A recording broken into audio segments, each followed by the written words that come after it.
10 տարվա բացակայությունից հետո նա վերադառնում է այն քաղաքը, որը լքել էր իր կարիերան կառուցելու համար։ Բայց վերամիավորումը նրա հետ, ում թողել էր անցյալում, զգացմունքների փոթորիկ է արթնացնում։ Նա հասկանում է, որ հաջողությունը չի լցնում իր ներսի դատարկությունը։ Եվ գուցե հենց այդ հին սերն է այն պակասող կտորը, որն անհրաժեշտ է ամեն ինչ նորից սկսելու համար։ Եթե այս պատմությունը ձեզ դուր եկավ, բաժանորդագրվեք ալիքին, կիսվեք սիրելիների հետ։ Չմոռանաք գրել, թե որտեղից եք մեզ դիտում։ Ավտոբուսը սլանում էր փոշոտ ճանապարհով, որը կտրում անցնում էր անծայրածիր կանաչ դաշտերը, յուրաքանչյուր անցած կիլոմետրի հետ Անահիտը զգում էր, թե ինչպես է սիրտը մի փոքր ավելի սեղմվում։ 10 տարի։ Մի ամբողջ տասնամյակ էր անցել այն օրվանից, երբ նա հեռացել էր Սյունիքի մարզի այդ փոքրիկ քաղաքից, իր հետ տանելով միայն մի հին ճամպրուկ անսասան համոզմունք՝ իր ապագան այստեղից հեռու է։ Այժմ 32 տարեկանում նա վերադառնում էր տպավորիչ ինքնակենսագրականով, մասնագիտական ճանաչմամբ մի դատարկությամբ, որը ոչ մի դիպլոմ չէր կարողացել լցնել։ Պատուհանից նա ճանաչում էր բնապատկերի յուրաքանչյուր մանրուք, որը մի ժամանակ չափազանց փոքր էր համարում իր երազանքները տեղավորելու համար։ Հեռվում երացող լեռները, ժամանակի փորձությանը դիմացած հինավուրց առանձնատները, քաղաքի կենտրոնում գերիշխող սպիտակ զանգակատնով մայր եկեղեցին։ Գորիսն այնքան էլ չէր փոխվել, որքան նա պատկերացնում էր, կամ գուցե ինքն էր չափազանց շատ փոխվել։ Քաղաքը նույն տեղում էր, ամուր, հյուրընկալ, մինչդեռ Անահիտն իրեն օտար էր զգում սեփական պատմության մեջ։ Երբ ավտոկայանում իջավ ավտոբուսից, երեկոյան զով օդը դիպավ նրա դեմքին, մոռացված գրկախառնության պես։ Դիմացի հացի փռից թարմ թխված հացի բույր էր գալիս, նույն այն բույրը, որն արթնացնում էր նրան շաբաթ առավոտյան, երբ երեխա էր։ Նա մի պահ փակեց աչքերը, թույլ տալով, որ հիշողությունները ներխուժեն իր միտքը անխուսափելի ալիքների պես։ Քանի անգամ էր նա երազել այս պահի մասին երանի միայնակ գիշերներին։ Քանի անգամ էր մտածել վերադառնալու մասին, բայց հպարտությունը ստիպել էր մնալ։ Տիկին Սոնան առաջինը նրան տեսավ։ Հարանուհին, որը միշտ երկրորդ մոր պես էր եղել, վազելով եկավ փողոցի մյուս կողմից, բացած ձեռքերով, արցունքոտված աչքերով։ Անահիտը հազիվ հասցրեց ճամպրուկները ցած դնել, երբ հայտնվեց ամուր գրկախառնության մեջ, այնպիսի գրկախառնության, որ միայն նրանք կարող են տալ, ովքեր իսկապես մեզ ճանաչում են։ Տիկին Սոնայից գաթայի նարդոսի բույր էր գալիս, ճիշտ այնպես, ինչպես Անահիտը հիշում էր։ Աղջիկս, իմ սիրելի աղջիկ, դու վերադարձել ես, տիկնոջ ձայնը դողում էր հուզմունքից։ Այնքան երկար ենք սպասել այս օրվան։ Մայրդ տանն է, ամեն ինչ պատրաստում է այնպես, ինչպես դու ես սիրում։ Արի, արի ինձ հետ։ Նրանք միասին քայլեցին թաղամասի նեղ փողոցներով, յուրաքանչյուր անկյունում Անահիտին ողողում էին հիշողությունները։ Այնտեղ այն հրապարակն էր, որտեղ սովորել էր հեծանիվ քշել։ Այն անկյունում դպրոցից հետո պաղպաղակ էր գնում։ Իսկ այն դեղին տունը, որտեղ ապրում էր իր մանկության լավագույն ընկերուհին, այժմ վաճառքի ցուցանակ ուներ։ Ամեն ինչ մնում էր փոխվում միաժամանակ, անխոս պարի մեջ անցյալի ներկայի միջ։ Ծնողների տունը փողոցի վերջում հայտնվեց որպես ավելի պարզ ժամանակների ապաստարան։ Սպիտակ ճակատամասը, կապույտ զարդանախշերով, պատշգամբը, նույն ճոճաթոռներով, ծաղկած այգին, որը մայրն այնքան խնամքով էր մշակում։ Անահիտը մի պահ կանգ առավ մտնելուց առաջ, փորձելով զսպել կոկորդը խեղդող հուզմունքը։ Երբ հրեց դարպասը, մայրն արդեն դռան մոտ էր։ Նունեն 63 տարեկան էր, ժամանակը նուրբ հետքեր էր թողել նրա դեմքին, բայց աչքերը դեռ նույն ջերմ փայլն ունեին, որը միշտ հանգստացրել էր Անահիտի փոթորիկները։ Մայր ու աղջիկ հանդիպեցին ճանապարհի կեսին, նրանց գրկախառնությունը պարունակում էր մի ամբողջ տասնամյակի սեղմված կարոտ։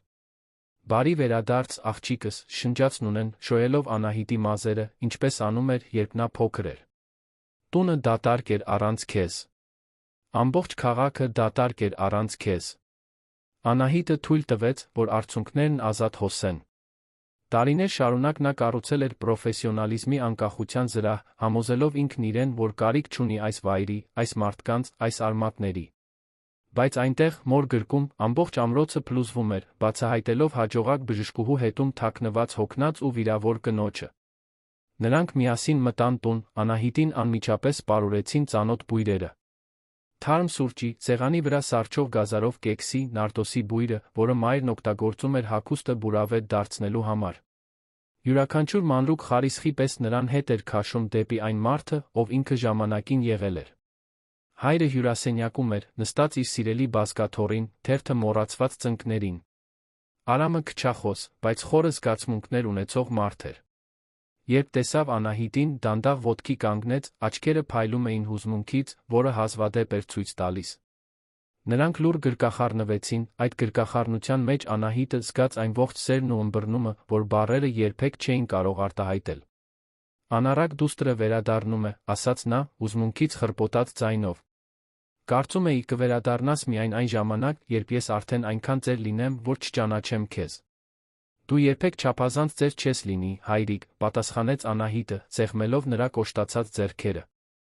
Եվ ես երբեք չպետք է այսքան ուշանայի։ Ցերեկը վերածվեց գիշերվա, մինչ ընտանիքը հավաքվեց սեղանի շուրջ։ Տիկին Սոնան, որը գրեթե այնտեղ էր ապրում, միացավ նրանց ընթրիքին։ Զրույցը բնական հոսում էր, լցնելով տարիների ստեղծած դատարկ տարածությունները։ Անահիտը պատմում էր Երանի, հիվանդանոցի, բժշկական բարդ դեպքերի մասին։ Բայց զգուշորեն խուսափում էր խոսել Տիգրանի մասին, հարաբերությունների, որոնք մի քանի ամիս առաջ ցավոտ ու վերջնական կերպով ավարտվել էին։ Տիգրանը սխալ էր, որը նա համառորեն փորձում էր ճիշտ դարձնել։ 3 տարի մի մարդու կողքին, որը նսեմացնում էր իրեն, կասկածի տակ էր դնում նրա յուրաքանչյուր որոշումը, որը սերը վերածել էր նուրբ ու խեղդող բանտի։ Բաժանումը միաժամանակ ազատագրող ու կործանարար էր եղել, ստիպելով Անահիտին կասկածի տակ դնել ոչ միայն այդ հարաբերությունները, այլ բոլոր այն ընտրությունները, որոնք նրան հասցրել էին այդ կետին։ Իսկ դու, աղջիկս, երջանիկ ես, Նունեի հարցը հնչեց այնպիսի մեղմությամբ, որ զինաթափեց։ Ես աշխատանքի, կոչումների, ձեռքբերումների մասին չեմ խոսում։ Ես քո մասին եմ խոսում։ Սիրտդ հանգիստ է։ Անահիտը լռեց, աննպատակ խառնելով ուտելիքն ափսեի մեջ։ Ինչպես բացատրել մորը, որ նվաճել է այն ամենը, ինչի մասին երազել է, բայց իրեն ավելի դատարկ է զգում, քան երբե։ Ինչպես խոստովանել, որ Երանում գիշերները երկար ու միայնակ էին, որ ժամանակակից ու լավ կահավորված բնակարանը երբեք տուն չդարձավ, որ մասնագիտական հաջողությունը չջերմացրեց իր սրտում աճող սառնությունը։ Փորձում եմ դա պարզել, մամ, վերջապես պատասխանեց նա ցածր ձայնով։ Կարծում եմ, դրա համար եմ վերադարձել։ Պետք է որոշ բաներ հասկանամ։ Վերագտնեմ որոշ պատասխաններ, որոնք այստեղ եմ թողել։ Արամը, որ լուր հետում էր ամեն ինչին, խոսեց այն պարզ իմաստությամբ, որը միայն քչախոս մարդիկ ունեն։ Երբեմն պետք է վերադառնալ սկզբին, որպեսզի ճանապարհը հասկանաս։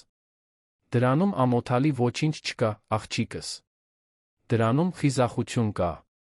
Ընթրիքից հետո Անահիտը բարձրացավ իր սենյակ, որը նրան էր եղել ամբողջ պատանեկության ընթացքում։ Մահճակալը հարդարված էր նույն ծաղկավոր սավաններով, պատերին դեռ փակցված էին իր սիրելի խմբերի խունացած պաստառները, գրապահարանում պահվում էին այն գրքերը, որոնք ուղեկցել էին նրան նախապատրաստական դասընթացների ժամանակ։ Դա նման է ժամանակի պարկուճի մեջ մտնելուն, մի դուռ դեպի իր ավելի երիտասարդ ու երազկոտ տարբերակը։ Նա նստեց մահճակալին, վերցրեց հեռախոսը, աննպատակ թերթելով Երանի գործընկերների հաղորդագրությունները։ Բոլորը ուզում էին իմանալ, թե երբ է վերադառնալու, լավ է արդյոք, որե բանի կարիք ունի։ Բայց ոչ ոք իրականում չէր հարցնում այն, ինչ կարոր էր։ Ոչ ոք չէր տեսնում նրա պահպանած փայլուն մակերեսից այն կողմ։ Հենց այդ ժամանակ, նայելով սենյակի պատուհանից, նա հեռվում նկատեց լուսաղբյուր ֆերմերային տնտեսության լույսերը։ Սիրտը կամա թե ակամա սկսեց արագ բաբախել։ Դավիթ։ Որքան ժամանակ էր անցել, ինչ նա լսել էր այդ անունը, ինչ թույլ էր տվել, որ այն զբաղեցնի իր հիշողության մոռացված անկյունից ավելին։ Ֆերման այժմ ավելի մեծ, ավելի լուսավոր, ավելի բարգավաճ էր թվում։ Տիկին Սոնան ընթրիքի ժամանակ նշել էր, որ Դավիթը այդ վայրը վերածել է կայուն զարգացման օրինակի, որ նրան հարգում են ողջ տարածաշրջանում, որ նա ընտանեկան ֆերման դարձրել է ժամանակակից կայսրություն, առանց արմատները կորցնելու։ Անահիտը փակեց աչքերը, հին ֆիլմի պես հիշողությունները եկան։ 19 տարեկան Դավիթը, այն ժպիտով, որը լուսավորում էր նրա թուխ դեմքը, կանաչ աչքերով, որոնք կարծես տեսնում էին իր հոգին։ Քաղաքային գրադարանում սովորելու օրերը, հեծանիվով մինչ գետը զբոսանքները, ապագայի մասին անվերջ զրույցները։ Նա խոսում էր ֆերման վերափոխելու, ապացուցելու մասին, որ հնարավոր է աճել, առանց ոչնչացնելու։ Նա խոսում էր կյանքեր փրկելու, աշխարհում փոփոխություն մտցնելու մասին։ Այն գիշեր, երբ Անահիտը մեկնեց Երան, Դավիթը գրկել էր նրան ավտոկայանում մի խոստում տվել, որն մինչ օրս արձագանքում էր նրա հիշողության մեջ։ Ես կսպասեմ քեզ։ Անկախ նրանից, թե որքան ժամանակ կպահանջվի, ես այստեղ կլինեմ, երբ դու վերադառնաս։ Բայց Անահիտը, երիտասարդ ու վճռական, պատասխանել էր ազնվության տակ քողարկված դաժանությամբ. «Մի սպասիր, Դավիթ։ Դու արժանի ես առաջ շարժվելու։ Ես առաջ եմ շարժվելու»։ Եվ երկուսն էլ առաջ շարժվեցին։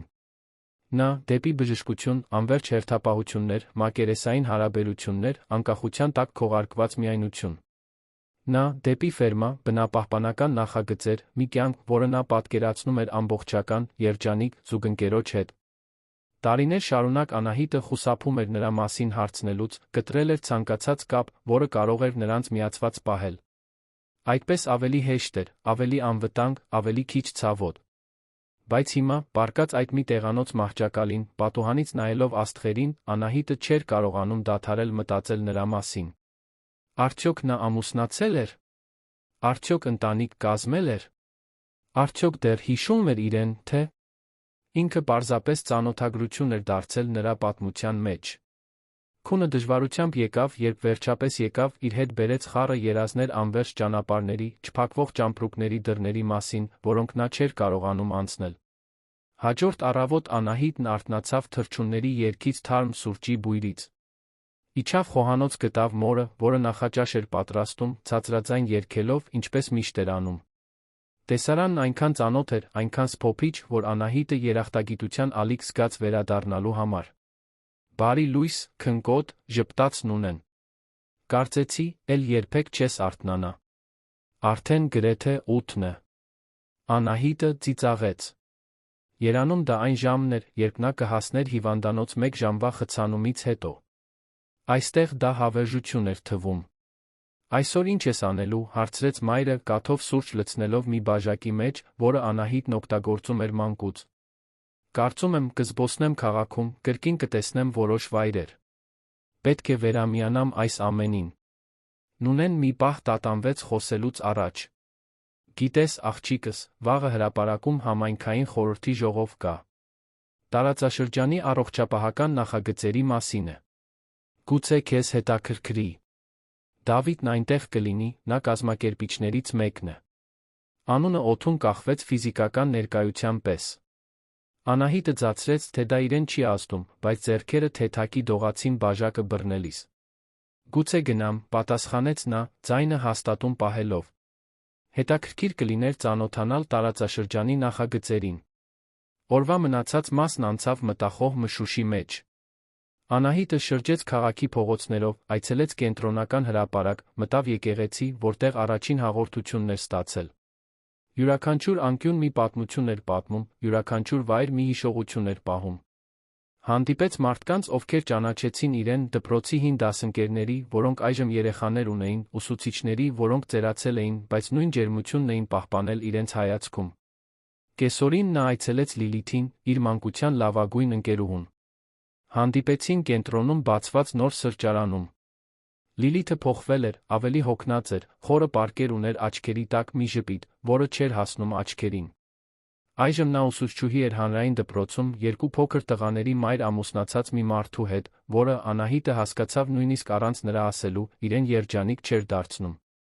Դու հիասքանչ տեսք ունես, Անահիտ, ասաց Լիլիթը, բայց նրա ձայնում ինչ-որ դառնություն կար։ Հասար այն ամենին, ինչ ուզում էիր, այնպես չէ։ Փայլուն կարիերա, կյանք մեծ քաղաքում, անկախություն։ Անահիտը նկատեց հիացմունքի տակ քողարկված ցավը։ Ամեն փայլող բան ոսկի չէ, Լիլիթ։ Այնտեղ կյանքն ավելի բարդ է, քան թվում է։ Նրանք ժամերով զրուցեցին, կամաց-կամաց դժգոհության շերտերը տեղի տվեցին հին մտերմությանը։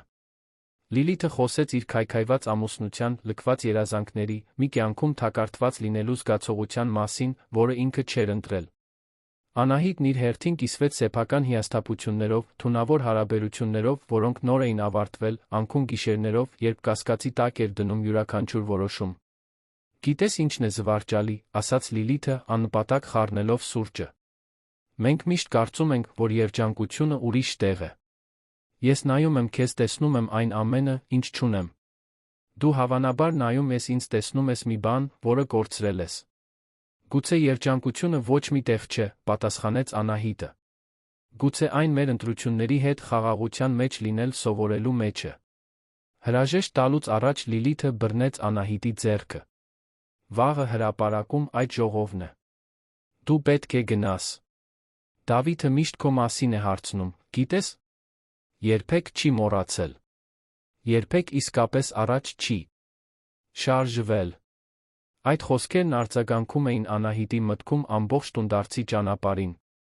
Դավիթը երբեք չէր մոռացել։ Արդյոք դա ինչ-որ բան փոխում էր։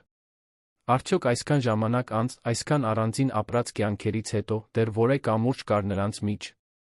Այդ գիշեր, մինչ քաղաքը քնած էր, աստղերը փայլում էին Գորիսի վրա, Անահիտն արթուն մնաց, մտածելով իր բոլոր տարբերակների մասին։ Աղջիկը, որը հեռացել էր երազանքներով լի։ Կինը, որը կառուցել էր ամուր կարիերա։ Վիրավոր անձը, որն այժմ նոր սկիզբ էր փնտրում։ Եվ ինչ-որտեղ այս բոլոր տարբերակների միջ, այն Անահիտը, որը մի օր սիրել էր Դավիթին երիտասարդության միամիտ ու բացարձակ ուժգնությամբ։ Ինչ կգտներ նա հաջորդ օրը։ Պարզապես հին ծանոթի՞, թե՞ մի բան, որն իրականում երբեք չէր ավարտվել, պարզապես քնել էր, սպասելով արթնանալու ճիշտ պահին։ Մինչ քունը վերջապես հաղթում էր նրան, միակ վստահությունը բաբախում էր նրա սրտում։ Նրա կյանքը պատրաստվում էր նորից փոխվել։ Եվ այս անգամ նա գաղափար անգամ չուներ, թե արդյոք պատրաստ է գալիքին։ Պատմեք ինձ, թե ինչ կարծիքի եք այս պատմության մասին, ինչպես եք կարծում, այն կավարտվի։ Առավոտը եկավ մի անհանգստությամբ, որը Անահիտը տարիներ շարունակ չէր զգացել։ Նա զգուշությամբ ընտրեց հագուստը, 3 անգամ փոխվեց, մինչ որոշեց կրել մի պարզ կապույտ բամբակյա զգեստ, որն ընդգծում էր նրա շագանակագույն աչքերը, առանց տպավորություն ստեղծելու, թե չափազանց շատ է ջանք թափել։ Նա նայեց իրեն հայելու մեջ, տեսավ մի կնոջ, որը բաժանված էր նրա միջ, ինչ եղել էր, ինչ դարձել էր, կառուցված անվտանգության փլուզվելու վախի միջ։ Նունեն նկատեց դստեր նյարդայնությունը նախաճաշի ժամանակ։ Գեղեցիկ ես, աղջիկս։ Բայց պետք չէ նյարդայնանալ։ Դա ընդամենը համայնքային ժողով է։ Անահիտը ստիպողաբար ժպտաց, բայց երկուսն էլ գիտեին, որ խոսքը միայն ժողովի մասին չէր։ Խոսքը մի վերամիավորման մասին էր, որը հետաձգվել էր 10 տարով, մի գլխի մասին, որը նա երբեք չէր իմացել, թե ինչպես պատշաճ կերպով փակել։ Գլխավոր հրապարակը լիքն էր, երբ Անահիտը հասավ։ Տասնյակ մարդիկ հավաքվել էին հարյուրամյա ծառերի տակ, մինչդեռ բարձրախոսով փոքրիկ կառույց էր տեղադրվել զրուցարանում։ Նա ճանաչեց ծանոթ դեմքեր, գլխով արեց որոշ ծանոթների, զգաց հետաքրքրասեր հայացքներն իր վրա։ Արամին ունեի դուստրը, որը մեկնել էր մայրաքաղաք, վերադարձել էր, բոլորը ուզում էին հասկանալ, թե ինչու։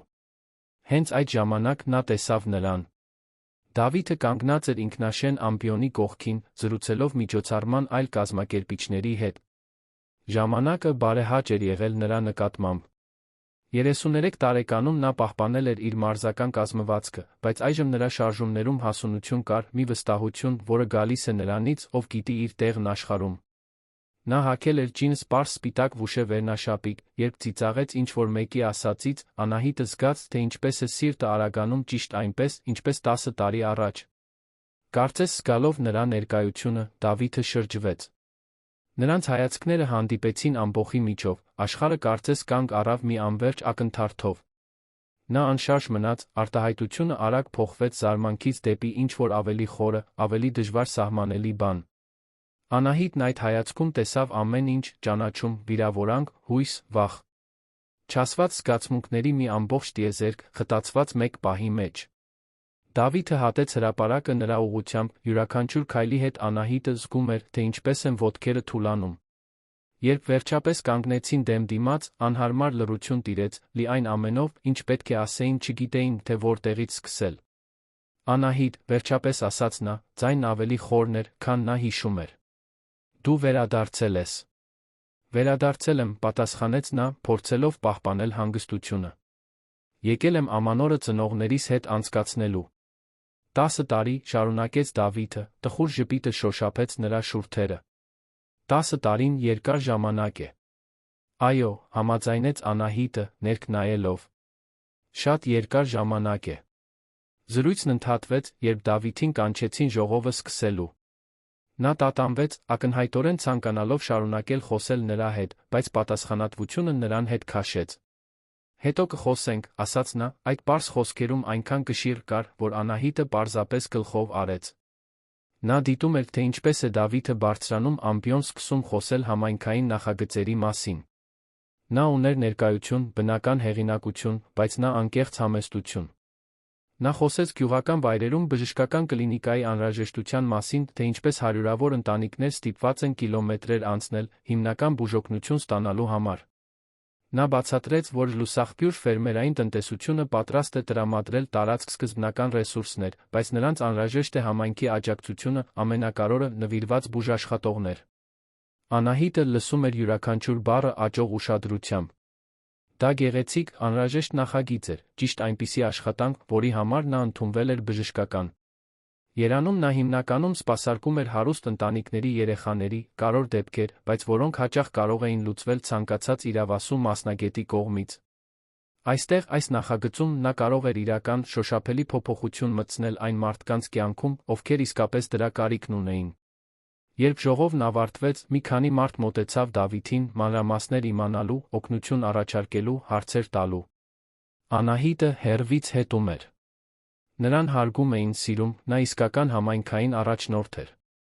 Ոչ միայն ֆերմայի սեփականատիրոջ որդին, այլ մեկը, ով իր տեղը նվաճել էր աշխատանքի, նվիրվածության իր հողի ու ժողովրդի հանդեպ անկեղծ պարտավորության միջոցով։ Լիլիթը հայտնվեց նրա կողքին, հետելով Անահիտի հայացքին։ Տպավորիչ է, այնպես չէ՞։ Նա այդ ֆերման վերածել է անհավանական բանի։ Աշխատանքով ապահովում է ավելի քան 50 ընտանիքի, օգտագործում է առաջատար տեխնոլոգիաներ, բայց պահպանում է կայունության սկզբունքները։ Նրան հարգում են նույնիսկ Կապանում, խորհրդատուներ են գալիս հեռվից, նրա աշխատանքին ծանոթանալու։ Նա ամուսնացել է, հարցը դուրս թռավ, նախքան Անահիտը կկարողանար զսպել այն։ Լիլիթը գիտակցաբար ժպտաց։ Ոչ։ Մի քանի հարաբերություններ է ունեցել, բայց ոչինչ երկար չի տել։ Ասում են, նա երբեք քեզ չի հաղթահարել, Անահիտ։ Ասում են, բոլորին քեզ հետ էր համեմատում, ոչ ոք մոտ չէր գալիս։ Անահիտը հակասական զգացմունքների խառնուրդ զգաց։ Մեղք, հեռանալու համար։ Տխրություն, կորցրած ժամանակի համար։ Եվ մի վտանգավոր բան, որը չէր համարձակվում անվանել հույս։ Վերջապես, երբ ամբոխը ցրվեց, Դավիթը քայլեց դեպի նա։ Կուզես զբոսնել, հարցրեց նա, Անահիտն առանց մտածելու համաձայնեց։ Նրանք լուռ քայլեցին, մինչ դուրս եկան հրապարակից, շարժվելով դեպի գետը տանող փողոցով։ Դա նույն ճանապարհն էր, որով նրանք անցնում էին տարիներ առաջ, երբ աշխարհն ավելի պարզ էր թվում, իսկ երազանքներն ավելի հասանելի։ Ցերեկը տաք էր, երկինքն ուներ այնպիսի վառ կապույտ երանգ, որը Անահիտը մոռացել էր, որ հնարավոր է։ Իմացա, որ հիանալի։ Բժշկուհի ես դարձել, սկսեց Դավիթը, ձեռքերը գրպաններում։ Մանկաբույժ, այնպես չէ՞։ Երանի լավագույն հիվանդանոցներից մեկում։ Այո, հաստատեց Անահիտը։ Դժվար էր, բայց հասա դրան։ Իսկ դու այն, ինչ արել ես ֆերմայի հետ, անհավանական է, Դավիթ։ Չէի պատկերացնում, որ կարող է այդքան աճել։ Նա ուսերը թոթվեց։ Պարզապես արեցի այն, ինչ միշտ ասում էի, որ կանեմ։ Ուզում էի ապացուցել, որ կարելի է բարգավաճել, առանց ոչնչացնելու, որ ավանդույթն ու նորարարությունը կարող են միասին քայլել։ Եվ ինչ-որ առումով, նա կանգ առավ, ուղիղ նայելով նրա աչքերին, դու էիր, որ ինձ ոգեշնչեցիր։ Դու միշտ ասում էիր, որ ես ավելիի ներուժ ունեմ։ Որ չպետք է բավարարվեմ հասարակով։ Անահիտը զգաց, թե ինչպես է կոկորդը սեղմվում։ Դավիթ, ես ոչ, նա նրբորեն բարձրացրեց ձեռքը։ Թույլ տուր ավարտեմ։ Պետք է սա ասեմ, որովհետև տարիներ շարունակ կրել եմ իմ մեջ։ Երբ դու մեկնեցիր, ինձ հասկացրիր, որ ես քո պլանների մաս չեմ։ Որ քո ապագան ուրիշ տեղ է, ուրիշ մարդկանց հետ, ուրիշ աշխարհում։ Ցավեց։ Շատ ցավեց։ Բայց դա ինձ նա կենտրոնացում տվեց։ Ես այդ ամբողջ ցավն ուղղեցի դեպի աշխատանք, դեպի մի օգտակար բան կառուցելը։ Ֆերման, նախագծերը, այս ամենը իմ ձներ ապացուցելու, գուցե ինքս ինձ, որ ես արժանի եմ։ Արցունքները սկսեցին հոսել Անահիտի դեմքով, նախքան նա կհասկանար։ Դավիթ, ես երիտասարդ էի, վախեցած, կարծում էի, որ պետք է ընտրեմ սիրո երազանքներիս միջ։ Կարծում էի, որ մնալը կնշանակեր հրաժարվել նրանից, ով ես էի։ Բայց ճշմարտությունն այն է, որ ես երբեք քեզ չեմ մոռացել։ 10 տարվա ընթացքում ոչ մի հարաբերություն չստացվեց, որովհետև ես միշտ համեմատում էի։ Ոչ ոք ինձ չէր ճանաչում այնպես, ինչպես դու էիր ճանաչում։ Ոչ ոք ինձ չէր տեսնում այնպես, ինչպես դու էիր տեսնում։ Նա երկար լռեց, Մարսելով։ Իսկ հիմա։ Ինչու հիմա վերադարձար։ Որովհետև հոգնել եմ, Դավիթ։ Հոգնել եմ ծածնելուց, թե երջանիկ եմ։ Հոգնել եմ մի կյանք ապրելուց, որը դրսից գեղեցիկ է թվում, բայց ներսից դատարկ է։ Մի քանի ամիս առաջ ավարտեցի սարսափելի հարաբերություններ։ Մի մարդ, որը նսեմացնում էր ինձ, որը յուրաքանչյուր օրը վերածում էր պայքարի։ Եվ հասկացա, որ վերարտադրում եմ մի օրինաչափություն, ընտրելով մարդկանց, ովքեր ինձ արժանի չեն, որովհետև կարծում էի, որ արժանի չեմ երջանիկ լինելու։ Վերադարձա, որովհետև պետք է հասկանամ, թե ով եմ ես, երբ հանում եմ բոլոր դիմակները։ Եվ չէի կարող դա անել երանում, շրջապատված բաներով, որոնք կառուցել եմ, բայց որոնք ինձ չեն լրացնում։ Դավիթը մի քայլ առաջ արեց, կրճատելով նրանց միջ հեռավորությունը։ Անահիտ, դու միշտ արժանի ես եղել երջանիկ լինելու։ Միշտ արժանի ես եղել մեկին, ով քեզ ամբողջությամբ կտեսնի, կսիրի հենց այդպիսին։ Իսկ դու, հարցրեց Անահիտը, դողացող ձայնով։ Դու գտել ես դա։ Նա դանդաղ գլուխը թափ տվեց։ Հարաբերություններ եմ ունեցել։ Փորձել եմ։ Բայց միշտ ինչ-որ բան պակասում էր։ Իրական կապ, խորը ըմբռնում։ 3 տարի առաջ մի կին կար, Սոֆին։ Նա նույնիսկ մի որոշ ժամանակ ֆերմայում ապրեց։ Բոլորը կարծում էին, որ կստացվի։ Բայց նա ուզում էր փոխել ինձ, տանել քաղաք, վերածել ինձ ուրիշ բանի։ Եվ ես հասկացա, որ չեմ կարող սիրել մեկին, ով չի ընդունում իմ էությունը։ Նրանք հասան գետի ափ, նստեցին քարերի վրա, ճիշտ այն տեղում, որտեղ նստում էին 10 տարի առաջ։ Ջուրը հանգիստ հոսում էր, արտացոլելով երկնքով սահող սպիտակ ամպերը։ Մի որոշ ժամանակ նրանք պարզապես այնտեղ էին, կողք կողքի, թույլ տալով, որ հարմարավետ լռությունն ասի այն, ինչ բառերը չէին կարող։ Պատմիր ինձ կլինիկայի նախագծի մասին, խնդրեց Անահիտը, խախտելով լռությունը։ Ինչպես ես պատկերացնում, որ այն կաշխատի։ Դավիթը ոգորվեց խոսելիս։ Գաղափարն այն է, որ տեղում լինի հիմնական բուժօգնություն։ Խորհրդատվություններ, պարզ հետազոտություններ, հղիների հսկողություն, հիմնական մանկաբուժություն, պատվաստումներ։ Գյուղական վայրերի ընտանիքները ստիպված են կիլոմետրեր անցնել, երբեմն կորցնել մի ամբողջ աշխատանքային օր, որպեսզի երեխաներին բժշկի տանեն։ Ուզում եմ դա փոխել։ Ֆերման տարածք ունի, ես ռեսուրսներ ունեմ սկզբնական շինարարության համար։ Բայց ինձ պետք են նվիրված մասնագետներ, մարդիկ, ովքեր հասկանում են, որ խոսքը միայն բժշկության մասին չէ, այլ համայնքի արժանապատվության մասին։ Անահիտը հիացմունքով լսում էր։ Դա ճիշտ այնպիսի աշխատանք է, որը միշտ ուզել եմ անել։ Երանում ես դարձա մի պտուտակ չափազանց մեծ մեքենայի մեջ։ Օրական սպասարկում եմ 20-30 երեխայի, բայց չգիտեմ նրանց պատմությունները, նրանց ընտանիքները, նրանց իրականությունը։ Դա արդյունավետ է, բայց դատարկ է։ Ինչու՞ չես մտածում վերադառնալու մասին, հարցրեց Դավիթը, նրա ձայնում զսպված հույս կար։ Ոչ ընդմիշտ, եթե չես ուզում։ Բայց գուցե օգնելու կառուցել նախագիծը, տեղական թիմ պատրաստելու։ Դու ունես այն գիտելիքն ու փորձը, որը մեզ պետք է։ Անահիտը լռեց, սիրտը արագ բաբախում էր։ Նրա ներկայացրած հնարավորությունը միաժամանակ ազատագրող ու սարսափեցնող էր։ Արդյոք դա կնշանակեր հրաժարվել այն ամենից, ինչ կառուցել էր։ Թե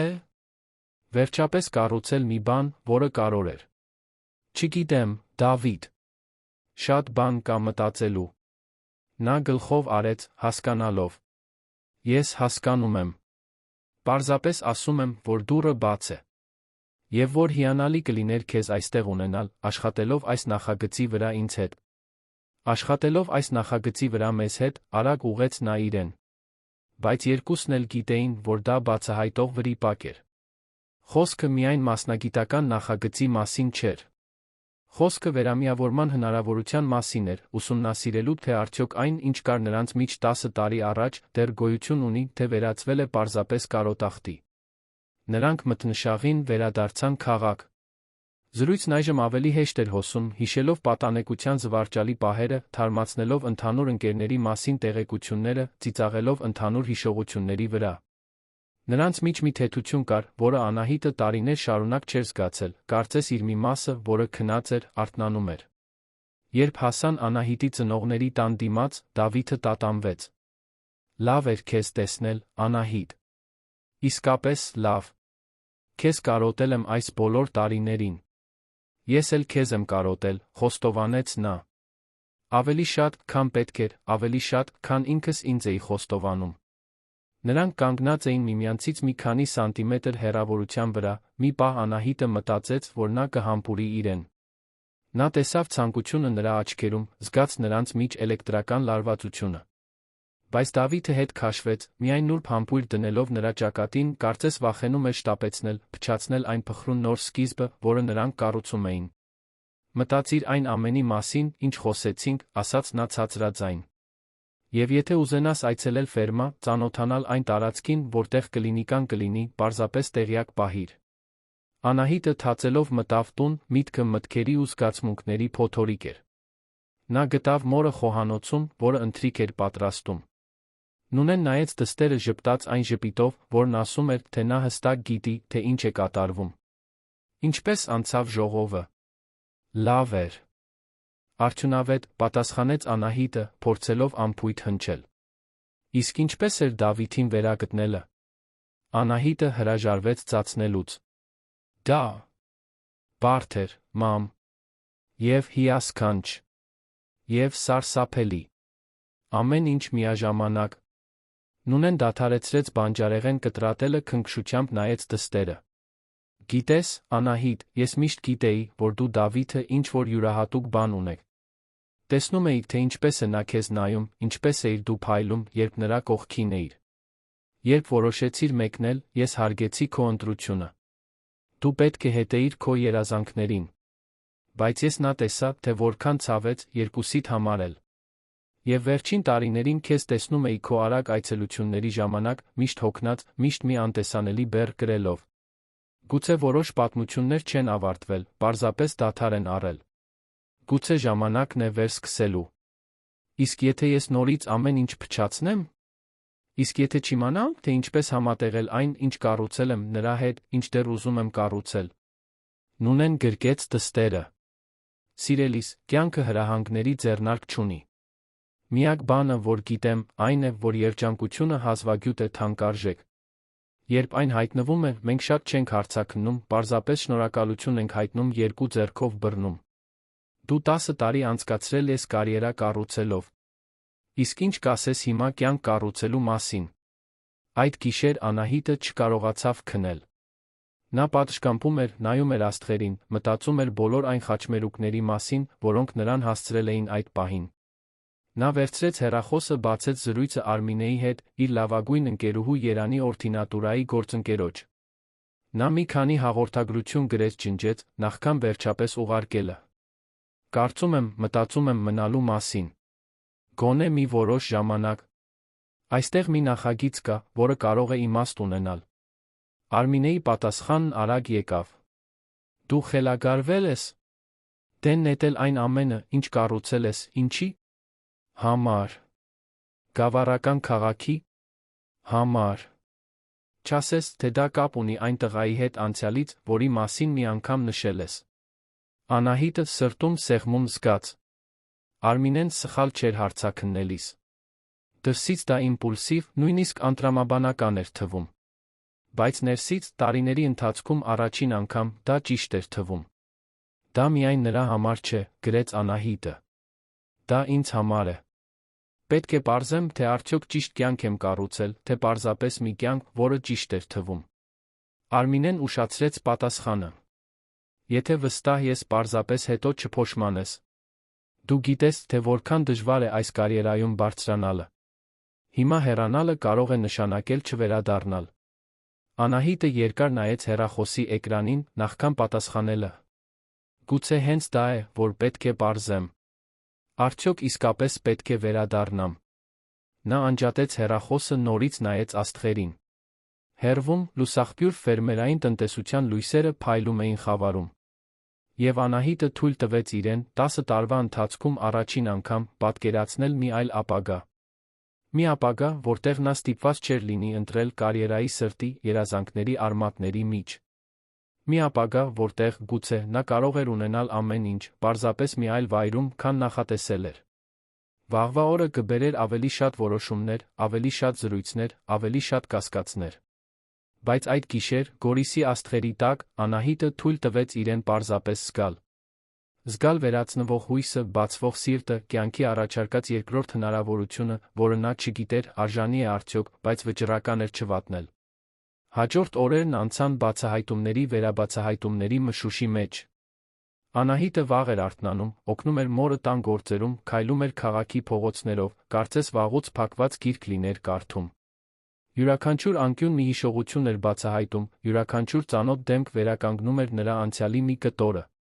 Դավիթը զանգահարեց ժողովից 3 օր անց։ Նրա ձայնը հեռախոսով ստիպեց Անահիտի սրտին կամա թե ակամա արագանալ։ Մտածում էի, ասաց նա, եթե կուզենայիր վաղը այցելել ֆերմա։ Տեսնել այն տարածքը, որտեղ նախատեսում ենք կլինիկան, ծանոթանալ որոշ ընտանիքների, որոնք կշահեին դրանից։ Առանց պարտավորությունների, պարզապես որպեսզի ավելի լավ պատկերացում կազմես նախագծի մասին։ Անահիտն առանց երկմտելու համաձայնեց։ Հաջորդ օրը նա հարմարավետ հագուստ հագավ, սպասեց պատշգամբում։ Երբ Դավիթի ջիպը հայտնվեց փողոցում, նա զգաց նյարդայնության հուզմունքի խառնուրդ, որը չէր զգացել պատանեկությունից ի վեր։ Լուսաղբյուր ֆերմերային տնտեսությունը մոտիկից ավելի տպավորիչ էր, քան հեռվից երացող լույսերն էին հուշում։ Ընդարձակ կանաչապատ դաշտեր, անթերի սպիտակ ցանկապատեր, ժամանակակից կառույցներ, որոնք ներդաշնակորեն հակադրվում էին գլխավոր տան պահպանված գաղութային ճարտարապետությանը։ Բայց այն, ինչ ամենաշատը տպավորեց Անահիտին, այնտեղ բաբախող կյանքն էր։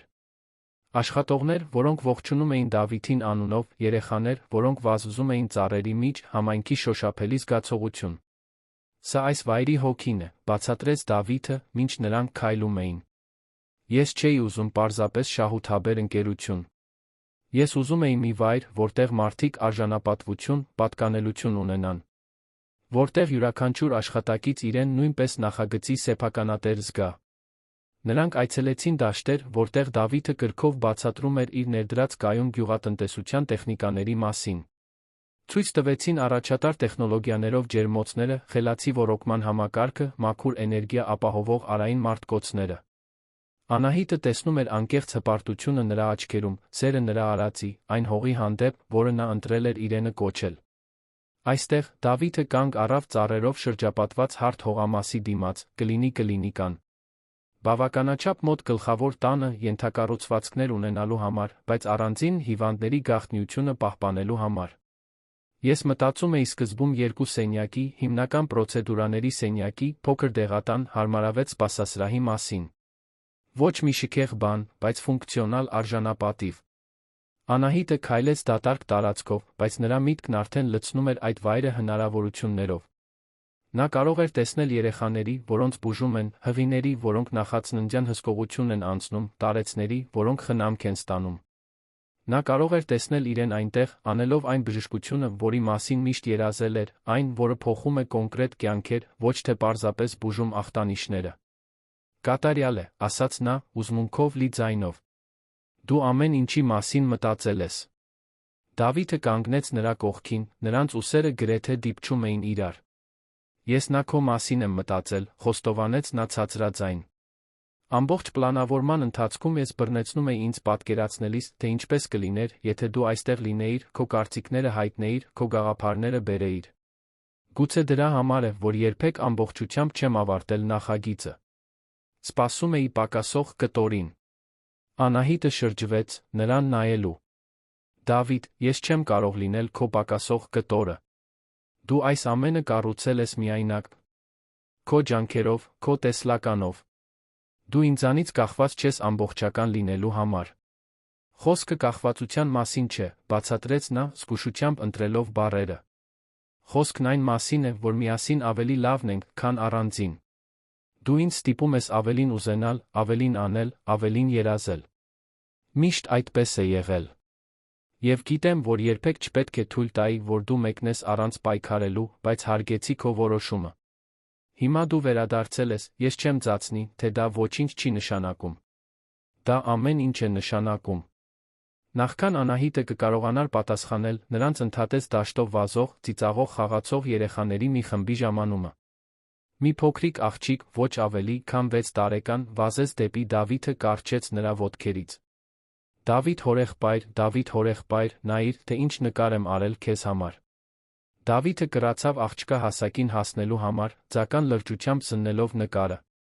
«Հիասքանչ է, Անի։ Գտնեմ գրասենյակի սառնարանին»։ «Սա Անահիտն է», ներկայացրեց նա։ «Նա բժշկուհի է, գուցե գա աշխատելու նոր կլինիկայում»։ Անին մեծ հետաքրքրասեր աչքերով նայեց Անահիտին։ «Դու հիվանդ երեխաներին ես խնամելու»։ «Կփորձեմ», ժպտաց Անահիտը, նույնպես կռանալով։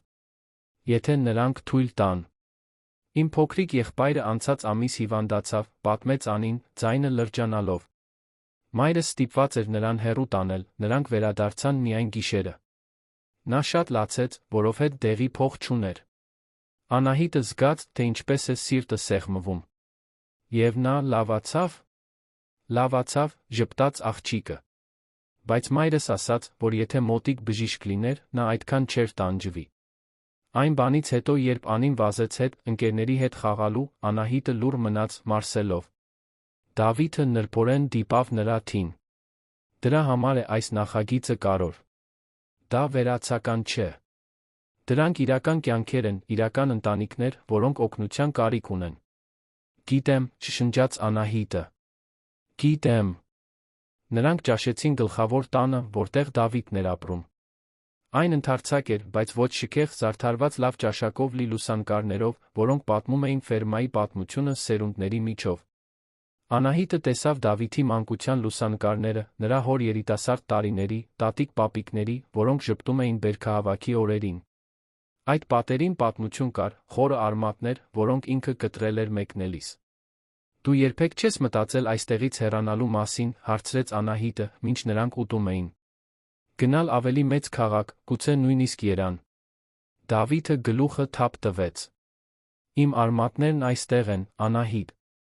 Դա սահմանափակում չէ, դա ընտրություն է։ Որոշ մարդկանց ամբողջ աշխարհն է պետք իրենց գտնելու համար։ Ես ինձ գտա նույն 20 հեկտարի վրա, որտեղ ծնվել եմ։ Եվ ես դա չեմ համարում ավելի քիչ արժեքավոր կամ ավելի քիչ հավակնոտ։ Պարզապես տարբեր է։ Ես չէի քննադատում, շտապեց ասել Անահիտը։ Փորձում էի հասկանալ։ Կարծում եմ, տարիներ շարունակ ես այս ընտրությունը համարել եմ ավելի փոքր, գիտես։ Կարծում էի, որ ովքեր մնում են, հաշտվում են, հանձնվում։ Բայց տեսնելով, թե ինչ ես կառուցել, հասկանում եմ, որ սխալվում էի։ Դու ոչնչից չես հրաժարվել։ Պարզապես ընտրել ես խորությամբ կառուցել, ոչ թե լայնությամբ։ Ճիշտ այդպես է, ժպտաց Դավիթը։ Իսկ դո, Անահիտ։ Հիմա ինչ ես փնտրում։ Լայնություն, թե խորություն։ Դա այն հարցն էր, որից նա խուսափում էր։ Կարծում եմ, 10 տարի լայնություն եմ փնտրել։ Ավելի շատ կոչումներ, ավելի շատ ճանաչում, ավելի շատ ձեռքբերումներ։ Եվ ինձ դատարկ եմ զգում։ Գուցե ժամանակն է խորություն փնտրելու։ Իրական կապեր, իրական նպատակ, իրական ազդեցություն։ Դու կարող էիր դա ունենալ այստեղ, ասաց նա, դա ճնշում չէր, պարզապես հնարավորության հաստատում։ Կլինիկայի նախագիծը կարող էր քոնը լինել, եթե ուզենայիր։ Պարտադիր չէ ընդմիշտ, բայց կարող էր սկիզբ լինել։ Անահիտը լուռ մնաց, խառնելով ուտելիքն ափսեի մեջ։ Առաջարկը գայթակղիչ էր, ավելի շատ, քան պետք էր։ Բայց այնքան բարդություններ, այնքան փոփոխականներ կային հաշվի առնելու։ Պետք է մտածեմ, Դավիթ։ Չափազանց մեծ որոշում է իմպուլսով կայացնելու համար։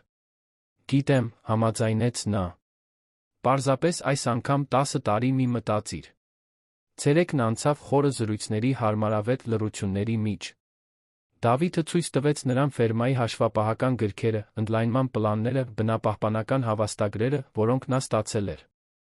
Անահիտը տեսնում էր այն մարդուն, որը նա դարձել էր, ոչ միայն այն տղային, որին սիրել էր, հայտնաբերում էր, որ ավելի շատ է հավանում այս հասուն, կայացած, ինքնավստահ տարբերակը։ Երբ Արը սկսեց մայր մտնել, Դավիթը նրան հետ տարավ քաղաք։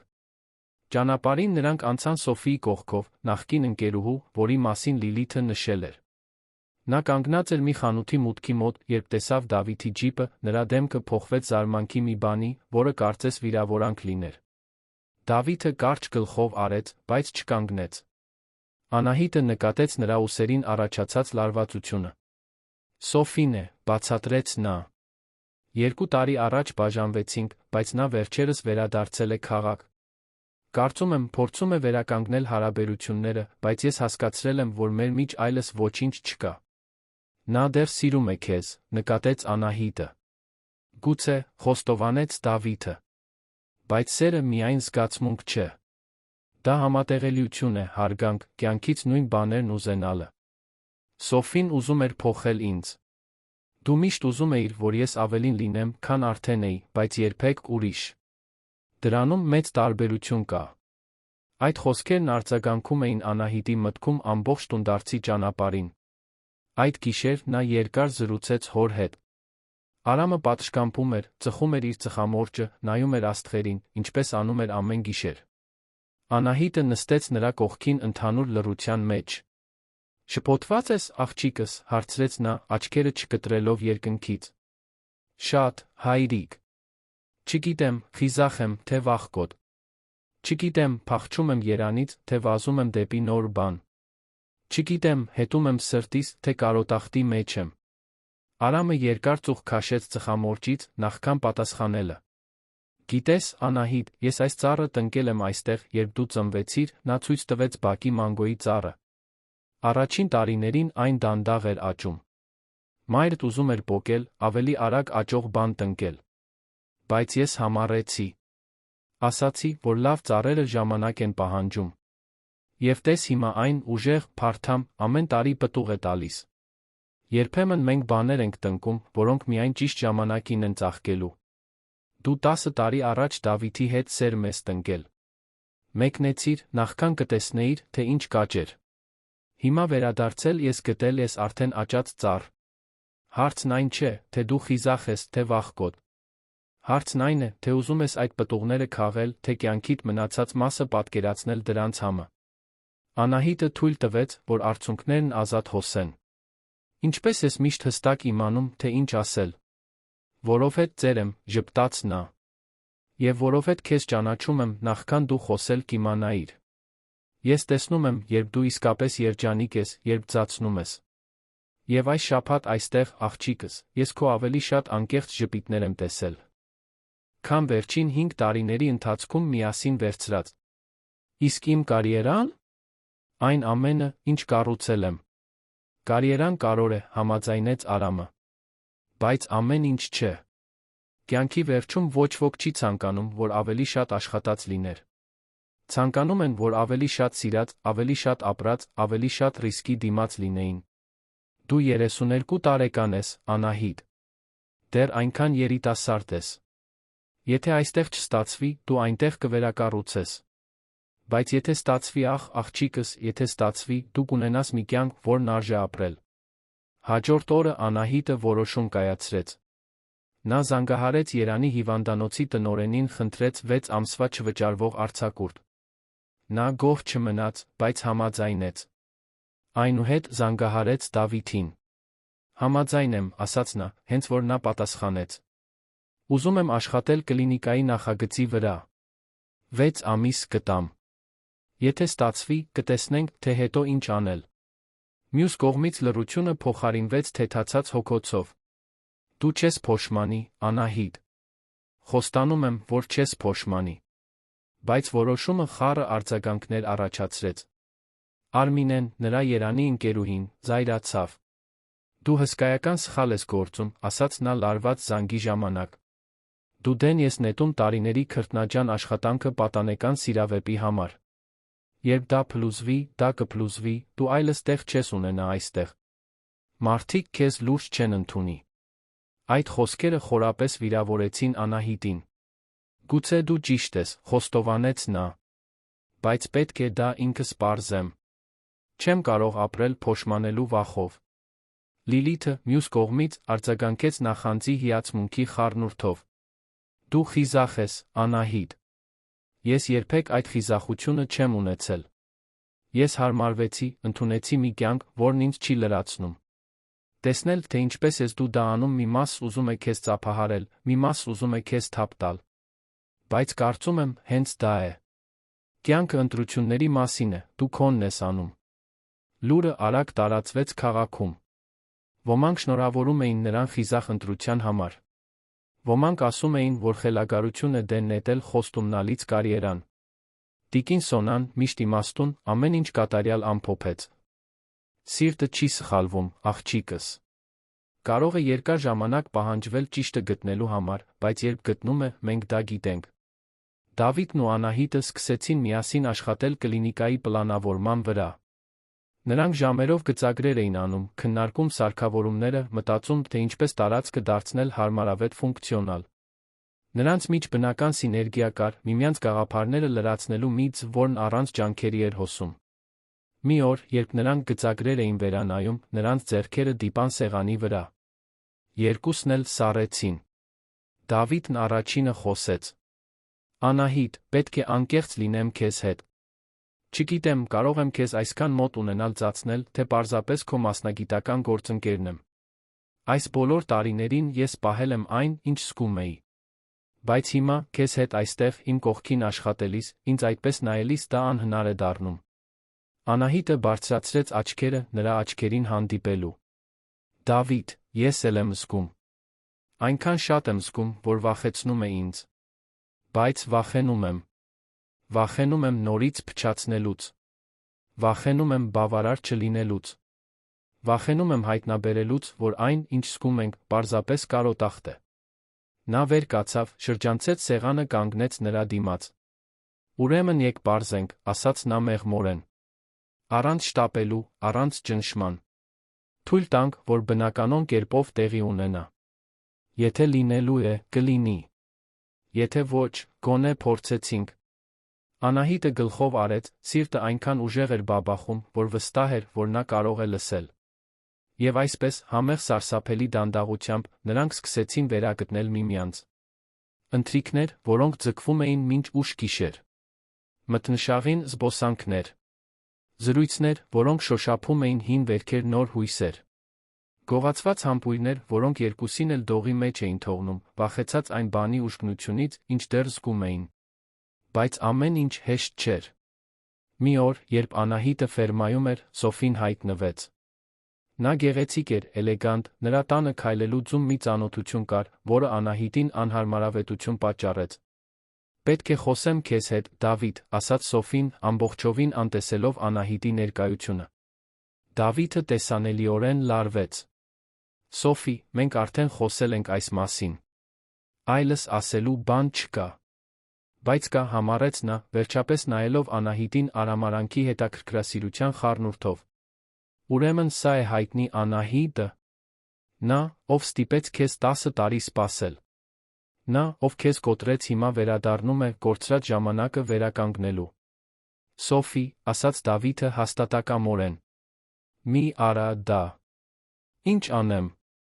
Ճշմարտությունն ասեմ, որ դու ինձ երբեք իսկապես չես սիրել, որովհետև կապված էիր նրա ուրվականին։ Որ ես իմ կյանքի 3 տարին վատնեցի, փորձելով մրցել հիշողության հետ։ Անահիտը զգաց, թե ինչպես է նվաստացումը այրում իր այտերը, բայց պահպանեց հանգստությունը։ Կարծում եմ, ավելի լավ է ես գնամ, ասաց նա ցածրաձայն։ Ոչ, Դավիթը նրբորեն բռնեց նրա թից։ Դու մնում ես։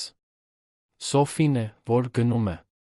Նախկին ընկերուհին դառը ծիծաղեց։ Իհարկե։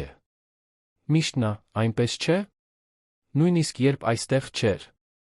Դու հիմար ես, Դավիթ։ Նա նորից քեզ կկոտրի, երբ դա տեղի ունենա, ինձ մի փնտրիր։ Սոֆին դուռը շրխկացնելով դուրս եկավ, թողնելով ծանր լռություն։ Անահիտը շրջվեց դեպի Դավիթը, աչքերը փայլում էին չթափված արցունքներից։ Նա ճիշտ է։ Ես նորից քեզ կկոտրեմ։ Դավիթը նրան քաշեց ամուր գրկախառնության մեջ։ Ոչ, մրմնջաց նա նրա մազերի մեջ։ Որովհետև այս անգամ մենք ուրիշ բան ենք կառուցում։ Խոսքը չիրականացված սպասումների կամ դատարկ խոստումների մասին չէ։ Խոսքը երկու հասուն մարդկանց մասին է, ովքեր գիտեն, թե ով են, ինչ են ուզում։ Եվ ես քեզ եմ ուզում, Անահիտ։ Քո բոլոր անկատարություններով, քո բոլոր վախերով։ Քեզ եմ ուզում ամբողջական, իսկական։ Անահիտը կառչեց նրանից, վերջապես թույլ տալով իրեն հավատալ, որ գուցե, պարզապես գուցե որոշ պատմություններ արժանի են երկրորդ հնարավորությունների։ Հաջորդ շաբաթները խորը փոխակերպումների շրջան էին։ Անահիտը գլխովին սուզվեց կլինիկայի նախագծի մեջ, համակարգելով մատակարարների հետ, մշակելով բուժման արձանագրություններ, մարզելով տեղացի կամավորների, որոնք կօգնեին գործառնություններում։ Աշխատանքը լարված էր, դժվար, բայց բերում էր մի բավարարվածություն, որը նա տարիներ շարունակ չէր զգացել։ Յուրաքանչյուր փոքր առաջընթաց կարծես ավելին էր նշանակում, քան Երանում ստացած բոլոր գովասանքները։ Դավիթի հետ հարաբերությունները նույնպես զարգանում էին, դանդաղ զգույշ, ինչպես նավաբեկությունից փրկված երկու հոգի, որոնք նորից սովորում են վստահել ծովին։ Կային համբույրներ, որոնք շունչ էին կտրում, գրկախառնություններ, որոնք ջերմացնում էին ցուրտ գիշերները, զրույցներ, որոնք տում էին մինչ լուսաբաց։ Բայց կային նավախ, խոցելիության պահերին շնջացող կասկածներ, հին սպիներ, որոնք դեռ ցավում էին, երբ դիպչում էին։ Լուրը, որ Անահիտը վերադարձել է աշխատում է Դավիթի հետ, տարածվեց ոչ բոլոր արձագանքներն էին դրական։ Կապանից մի լրագրող, հետաքրքիր պատմություն փնտրելով, հրապարակեց մի հոդված սադրիչ վերնագրով։ Բժշկուհին հրաժարվում է խոստումնալից կարիերայից, հանուն անցյալի սիրավեպի։ Հոդվածը ակնարկում էր, որ Անահիտը դեն է նետում տարիների քրտնաջան աշխատանքը ռոմանտիկ ֆանտազիայի համար, որ դա օրինակ է, թե ինչպես են հաջողակ կանայք դեռ թույլ տալիս, որ իրենց սահմանեն հարաբերությունները։ Անահիտը կարդաց հոդվածը ստամոքսի սեղմումով։ Բառերն արձագանքում էին իր սեփական ամենախորը վախերին, թվային թանաքով նյութականացնելով բոլոր այն անվստահությունները, որոնք փորձում էր անտեսել։ Արդյոք նա հիմար էր։ Արդյոք նա ապացուցում էր բոլոր թերահավատների ճշմարտացիությունը։ Դավիթը գտավ նրան ֆերմայի գրասենյակում, աչքերը կարմրած զսպված արցունքներից։ Նա լուռ կարդաց հոդվածը, երբ ավարտեց, տեսանելիորեն զայրացած էր։ Սա անհեթեթություն է։ Դու ոչնչից չես հրաժարվել։ Դու նոր բան ես կառուցում, կարևոր բան։ Իսկ եթե նրանք ճիշտ են, հարցրեց Անահիտը դողացող ձայնով։ Իսկ եթե ես ինձ խաբում եմ։ Իսկ եթե սա պարզապես փախուստ է իրականությունից, հետընթաց։ Դավիթը ծնկի իջավ նրա դիմաց, ամուր բռնելով նրա ձեռքերը։ Անահիտ, նայիր ինձ։ Դու վերջին 2 ամսվա ընթացքում կառուցել ես մի առողջապահական ծրագիր, որը կօգնի հարյուրավոր ընտանիքների։ Բերել ես փորձառություն, որը մեզանից ոչ ոք չուներ։ Սովորեցրել ես, առաջնորդել ես, ոգեշնչել ես։ Սա հրաժարում չէ։ Սա իրականացում է։ Եվ եթե ինչ-որ մեկը փորձում է նսեմացնել այն, ինչ դու անում ես, որովհետև դա չի տեղավորվում հաջողության ավանդական պատմության մեջ, դա նրանց խնդիրն է, ոչ թե քոնը։ Այդ գիշեր Անահիտը զանգահարեց Արմինեին։ Ընկերուհին սառը պատասխանեց։ Տեսա հոդվածը, ասաց նա։ Կարծում եմ, հիմա ամբողջ համացանցում է։ Արմինե, գիտեմ, որ կարծում ես, թե սխալ եմ գործում։ Եվ գուցե այդպես է։ Բայց տարիների ընթացքում առաջին անգամ ես երջանիկ եմ արթնանում։ Խաղաղ եմ քնում։ Զգում եմ, որ իրական փոփոխություն եմ մտցնում։ Խոսքը Դավիթի մասին չէ, թե նա դրա մի մասն է։ Խոսքն իմ մասին է։ Նրա մասին, թե ով եմ ուզում լինել։ Մյուս կողմից երկար լռություն տիրեց։ Հետո Արմինեն հոգոց հանեց։ Գիտես, Անահիտ, ես քեզ նախանձում եմ։ Նախանձում եմ քո խիզախությանը, նորից սկսելու։ Ես այստեղ թակարդված եմ, անում եմ այն, ինչ միշտ արել եմ, որովհետև դա անվտանգ է, որովհետև դա սպասված է։ Դու ցատկեցիր։ Եվ նույնիսկ եթե չստացվի, դու փորձեցիր։ Դա ավելին է, քան ես կարող եմ ասել իմ մասին։ Զրույցն ավարտվեց երկու կողմից էլ արցունքներով, բայց դրանք ըմբռնման, վերամիավորման արցունքներ էին։ Ամանորը մոտենում էր, դրա հետ մեկտեղ նշանակված էր կլինիկայի պաշտոնական բացումը։ Դավիթը մեծ միջոցառում էր կազմակերպել, հրավիրելով ողջ համայնքին, տեղական իշխանություններին, նույնիսկ լրագրողների, որոնք կարող էին օգնել նախագծին տեսանելիություն հաղորդել։ Անահիտը նյարդայնանում էր ոչ միայն բացման, այլ նրա խորհրդանշածի համար։ Հանրային պարտավորություն այդ նոր կյանքի հանդեպ, աշխարհին հայտարարություն, որ նա ընտրել է այլ ճանապարհ։ Նախատոնական գիշերը քաղաքը պատրաստում էր ավանդական տոնակատարությունը հրապարակում։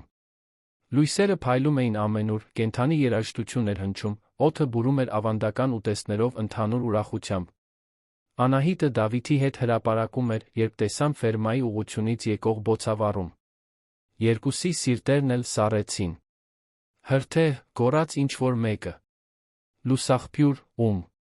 Դավիթը վազեց դեպի ջիպը, Անահիտն առանց երկմտելու հետեց նրան։ Ֆերմա տանող ճանապարհը վայրկյանների հավերժություն էր։ Երբ հասան, տեսան, որ դա ամբողջական հրթեհ չէ, այլ կարճ միացում գլխավոր պահեստում, որը ծուխ հրթեհի սկիզբ էր առաջացրել։ Աշխատակիցներն արդեն աշխատում էին այն վերահսկելու ուղղությամբ, բայց ռիսկը հսկայական էր։ Տոննաներով արտադրանք, ամիսների աշխատանք կարող էին կորչել։ Դավիթն անմիջապես սուզվեց գործողությունների մեջ, համակարգելով թիմերը, կազմակերպելով հրթեհաշիջումը։ Անահիտը, տեսնելով նրա վճռականությունն ու զսպված հուսահատությունը, չտատանվեց։ Սկսեց օգնել, տանելով փողրակներ, օգնելով ծուխ ներշնչած աշխատակիցներին, բոլորին հանգիստ կենտրոնացած պահելով։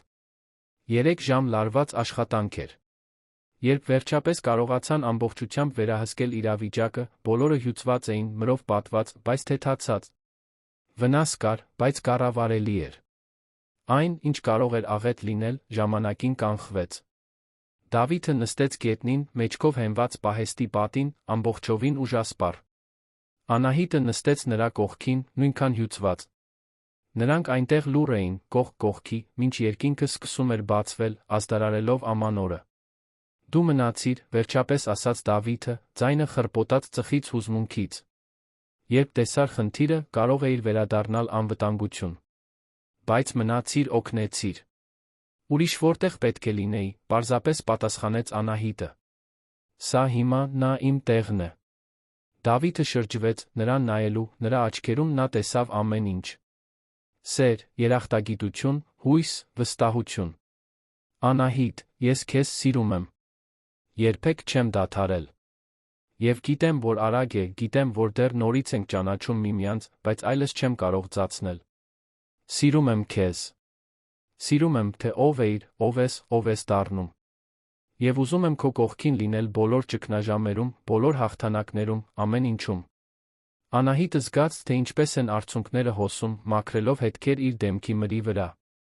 Ես էլ քեզ եմ սիրում, Դավիթ։ Վախեցնում է, թե որքան շատ։ Վախեցնում է հասկանալ, որ երբեք չեմ դադարել, պարզապես շատ լավ եմ ծածրել։ Եվ այլս չեմ ուզում ծածնել։ Ուզում եմ սա, ուզում եմ քեզ, ուզում եմ այս կյանքը, որը միասին ենք կառուցում։ Նրանք համբուրվեցին այնտեղ, մոխրով հոգնածությամբ պատված, բայց երբեք այդքան վստահ որ է բանում։ Դա կինեմատոգրաֆիկ համբույր չէր ամանորյա լույսերի տակ։ Դա ավելի լավն էր։ Դա իրական էր, անմշակ, ճշմարիտ։ Հաջորդ շաբաթներին հրթեհի այն մասին, թե ինչպես էր Անահիտն օգնել այն մարել, պատմությունը տարածվեց։ Նույն լրագրողը, որը գրել էր քննադատական հոդվածը, հրապարակեց հերքում, նկարագրելով նրա նվիրվածությունը նախագծին համայնքին։ Բժշկուհին իր կոչումը գտնում է գավառական քաղաքում, ասում էր նոր վերնագիրը։ Պատմությունը փոխվում էր, բայց Անահիտին այլս այնքան էլ չէր հետաքրքրում, թե ինչ էին ասում։ Նա գիտեր իր ճշմարտությունը։ Կլինիկայի բացումը տեղի ունեցավ հունվարի արոտ առավոտյան։ Հարյուրավոր մարդիկ էին ներկա։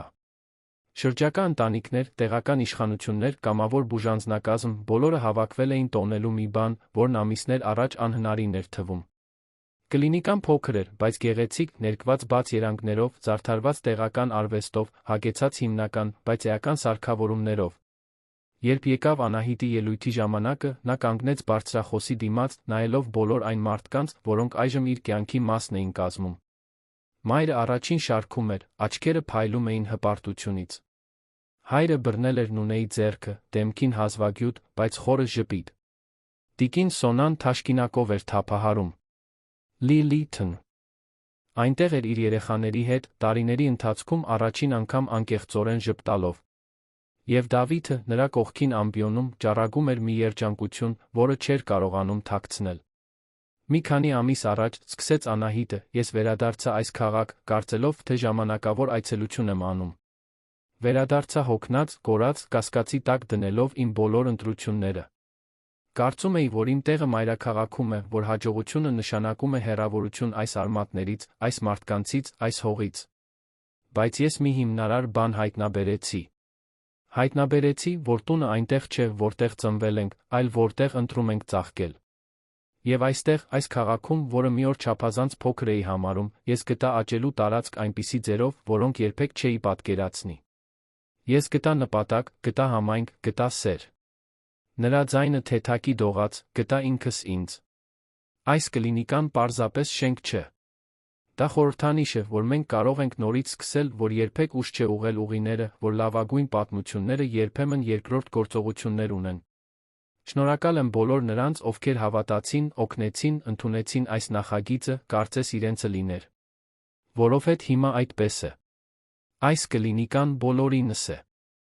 Ամբոխը պայթեց ծափահարություններով։ Երեխաները վազվզում էին, մեծահասակները գրկախառնվում էին, շատերի դեմքերին արցունքներ կային։ Անահիտն իջավ ամբիոնից ուղիղ Դավիթի գիրկը։ Նրանք ամուր գրկախառնվեցին, այդ գրկախառնության մեջ պարփակված էր ամբողջ ճանապարհը։ Ցավոտ բաժանումը, միայնության տարիները, անհավանական վերամիավորումը, կորած թվացող մի բանի զգույշ վերակառուցումը։ Մի բան ունեմ քեզ համար, ասաց Դավիթը, թեթակի հեռանալով։ Նա գրպանից հանեց մի փոքրիկ տուփ, Անահիտի սիրտը արագացավ։ Դա այն չէ, ինչ մտածում ես։ Դեռ։ Բայց դա խոստում է։ Նա բացեց տուփը, բացահայտելով նուրբ շղթա, սերմի տեսքով կախազարդով։ Երբ մենք ծանոթացանք, դու այն գաղափարն ունեիր, որ պետք է հեռանաս աճելու համար։ Եվ դու ճիշտ էիր, պետք էր։ Բայց հիմա վերադարձել ես, մենք միասին նոր բան ենք տնկում։ Այս սերմը դա է խորհրդանշում։ Խորհրդանշում է նոր սկիզբներ, խորհրդանշում է արմատներ, որոնք մենք ընտրում ենք ստեղծել, ոչ թե պարզապես նրանք, որոնք ժառանգել ենք։ Անահիտը դողացող ձեռքերով վերցրեց շղթան։ Կատարյալ է, շշնջաց նա։ Դու ես կատարյալ։ Հեռու եմ դրանից, ծիծաղեց նա։ Բայց քեզ հետ ես իմ լավագույն տարբերակն եմ։ Հաջորդ ամիսները մշտական կառուցման շրջան էին։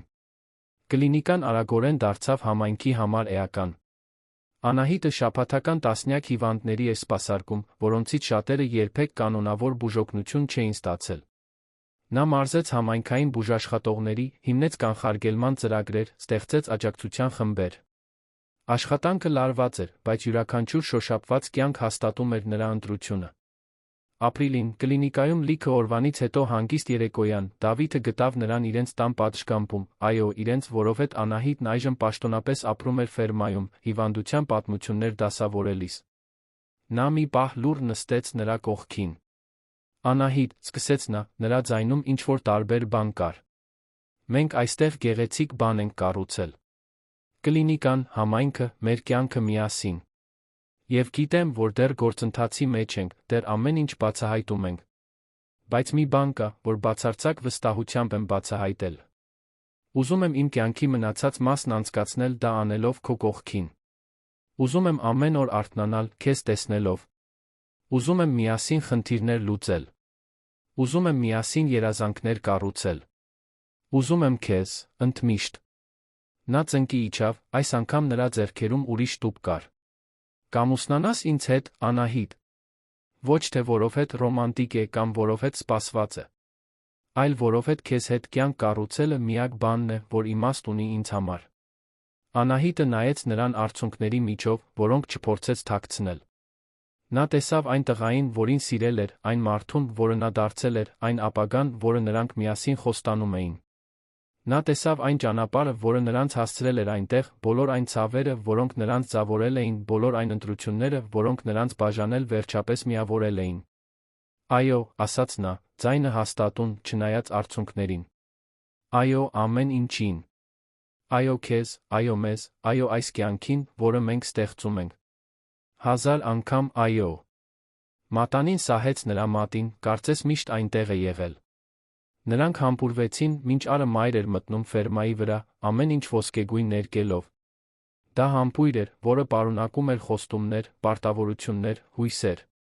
Դա մարդկանց համբույր էր, որոնք քայլել էին առանձին անապատներով, վերջապես միասին գտնելու իրենց օազիսը։ Նշանադրության լուրը տարածվեց քաղաքում վերահսկվող կրակի պես, այն, որը ջերմացնում է, բայց չի ոչնչացնում։ Բոլորը ուզում էին տոնել, հաջորդ ամսվա համար մեծ խնջույք կազմակերպվեց։ Այս անգամ կասկածներ չկային, վախ չկար։ Միայն մաքուր ուրախություն գալիքի սպասում։ Նախահարսանեկան միջոցառման օրը, որը տեղի ունեցավ հենց ֆերմայում, այդ առիթով վերափոխված, կարծես ամբողջ քաղաքը ներկա լիներ։ Տիկին Սոնան քաղցրավենիք էր պատրաստել, որոնք լցնում էին երկար սեղանները։ Լիլիթն օգնել էր զարդարանքի հարցում, ամենուր ծաղիկներ էին, ծառերին փայլող լույսեր։ Արամն ու Նունեն փայլում էին, տեսնելով իրենց դստերը վերջապես, իսկապես երջանիկ։ Խնջույքի ընթացքում Անահիտը մի պահ հանգստություն գտավ, բարձրացավ կալվածքի հետի փոքրիկ բլուրը։ Նա այնտեղ կանգնեց, նայելով ամեն ինչին։ Լուսավորված տունը, պարող մարդիկ, հեռվում գտնվող կլինիկան, որն արդեն կյանքեր էր փրկել, քաղաքը, որն ընդունել էր իր վերադարձը։ Եվ մտածեց իր բոլոր այն տարբերակների մասին, որոնք պետք է գոյություն ունենային այնտեղ հասնելու համար։ Երասկոտ աղջիկը, որը մեկնել էր։ Հավակնոտ կինը, որը կարիերա էր կառուցել։ Վիրավոր անձը, որը գրեթե հանձնվել էր։ Եվ հիմա, այս նոր տարբերակը, ամբողջական ոչ թե որովհետև ամեն ինչ ուներ, այլ որովհետև վերջապես գիտեր, թե ինչն է կարևոր։ Դավիթը բարձրացավ բլուրը, կանգնեց նրա կողքին։ Ինչի՞ մասին ես մտածում։ Մտածում եմ, պատասխանեց Անահիտը, իր մատները միահյուսելով նրա մատներին, որ երբեմն խիզախության ամենամեծ դրսորումը մեկնելը չէ։ Վերադառնալն է։ Խոստովանելն է, որ սխալվել ենք։ Նորից փորձելն է։ Սերը վախի փոխարեն ընտրելն է, կապը պաշտպանության փոխարեն, խոցելիությունը զրահի փոխարեն։ Ինչ-որ բանի համար զղջում ես։ Անահիտը երկար մտածեց։ Ոչ։ Որովհետև ամեն ինչ ինձ հասցրեց այստեղ։ Եթե չմեկնեի, երբեք չէի իմանա, թե ինչ էի թողնում։ Եթե երանում չտանջվեի, երբեք չէի գնահատի սա։ Եթե չկորչեի, երբեք ինձ իսկապես չէի գտնի։ Այնպես որ ոչ մի զղջում։ Միայն երախտագիտություն։ Նրանք ձեռք ձեռքի տված իջան, միանալու խնջույքին։ Գիշերը ձգվեց երաժշտության, բարի, ծիծաղի գրկախառնությունների մեջ։ Մի պահ Անահիտը մոտեցավ բարձրախոսին, ուշադրություն խնդրեց։ Ուզում եմ շնորհակալություն հայտնել բոլորիդ, ասաց նա, ձայնը հուզված, բայց հաստատուն։ Դուք ինձ ընդունեցիք առանց դատելու, գրկեցիք, երբ ամենաշատն էի դրա կարիքն ունեցել, ինձ նպատակ պատկանելություն տվեցիք։ Այս քաղաքը, այս մարդիկ, իմ իսկական տունն են։ Եվ ես պատիվ ունեմ ծառայելու համայնքին կլինիկայի միջոցով, լինելու այս պատմության մի մասը, որը դուք կառուցում եք ամեն օր։ Դավիթն ու ես պարզապես միասին կյանք չենք սկսում։ Մենք նվիրված ենք այս հողին, այս մարդկանց, այս ընդհանուր ապագային։ Շնորհակալություն, որ թույլ եք տալիս մեզ մաս կազմել։ Ծափահարությունները խլացուցիչ էին, շատերը չէին թաքցնում արցունքները։ Դա հավաքական տոնակատարության պահ էր, ոչ միայն մի զույգի, այլ մի համայնքի, որը միավորվում էր, աջակցում, միասին աճում։ Ամիսներ անց քաղաքի եկեղեցում պարզ, բայց խորապես նշանակալի արարողությամբ Անահիտն ու Դավիթն ամուսնացան։ Նա հագել էր տեղացի դերձակի կարած հարսանեկան զգեստ, պարզ, բայց էլեգանտ։ Նա մուգ կոստյումով էր, որն ընդգծում էր նրա կանաչ աչքերը։ Երբ նրանք երդումներ տվեցին, չկային սովորած բառեր կամ պաթոսախառն արտահայտություններ։ Միայն անկեղծ խոստումներ գործընկերության, աջակցության, անվերապահ սիրո մասին։ Խոստանում եմ քո կողքին լինել ճգնաժամերում, հաղթանակներում, ասաց Դավիթը։ Խոստանում եմ քեզ տեսնել, իսկապես տեսնել, ամեն օր։ Խոստանում եմ քեզ հետ կառուցել, ոչ թե քեզ համար։ Խոստանում եմ սեր, որն ազատում է, ոչ թե կապում։ Խոստանում եմ հարգել այն ճանապարհը, որն ինձ հասցրեց քեզ, պատասխանեց Անահիտը։ Խոստանում եմ երբեք չդադարել աճել, բայց միշտ աճել քո կողքին։ Խոստանում եմ ճշմարտություն, նույնիսկ երբ ցավեցնում է։ Խոստանում եմ ներկայություն, նույնիսկ դժվար օրերին։ Խոստանում եմ սեր, որն ընտրում է ամեն օր մնալ։ Երբ նրանց հայտարարեցին ամուսին կին, համբույրը վկայվեց ամբողջ եկեղեցում արցունքոտված աչքերով։ Դա ավելին էր, քան հարսանիք։ Դա շրջանի ավարտն էր, հին վերքի փակումը, երկու ձեռքով գրված նոր գլխի սկիզբը։